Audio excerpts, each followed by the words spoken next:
Nobel শান্তি পুরস্কার না পেলেও এবার 2026 বিশ্বকাপের ড্র অনুষ্ঠানের আগেই ফিফা শান্তি পুরস্কার পেলেন মার্কিন president Donald Trump. FIFA president Gianni ইনফান্তিনোর উদ্যোগে চালু হওয়া এই পুরস্কার তাদের জন্য যারা শান্তির জন্য অসাধারণ পদক্ষেপ নিয়েছেন। ফিফা জানিয়েছে আব্রাহাম অ্যাকর্ড, কসভো, সার্বিয়া এমনকি রাশিয়া ইউক্রেন শান্তি প্রতিষ্ঠার চেষ্টার জন্য ট্রাম্পকে এই স্বীকৃতি দেওয়া হলো।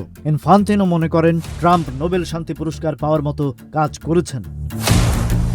ট্রাম্প এই সম্মানকে জীবনের অন্যতম সেরা সম্মান হিসেবে অভিহিত করেছেন। তবে নিউ ইয়র্ক টাইমস জানিয়েছে ট্রাম্পের যুদ্ধ শেষ করার দাবি নিয়ে বিতর্ক রয়েছে। ফিফা এই পুরস্কারের মনোনয়ন প্রক্রিয়া নিয়ে কোনো তথ্য প্রকাশ করেনি।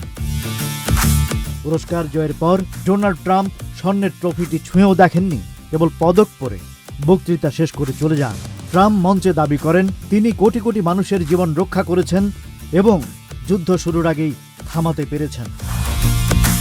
2026 বিশ্বকাপ আয়োজন প্রসঙ্গে টিকিট বিক্রির রেকর্ডের কথা উল্লেখ করে ট্রাম্প মজা করে বলেছেন, আমেরিকান ফুটবল ও সকারের নামের দ্বন্দ্ব দূর করতে NFL এর নাম পরিবর্তন করা দরকার।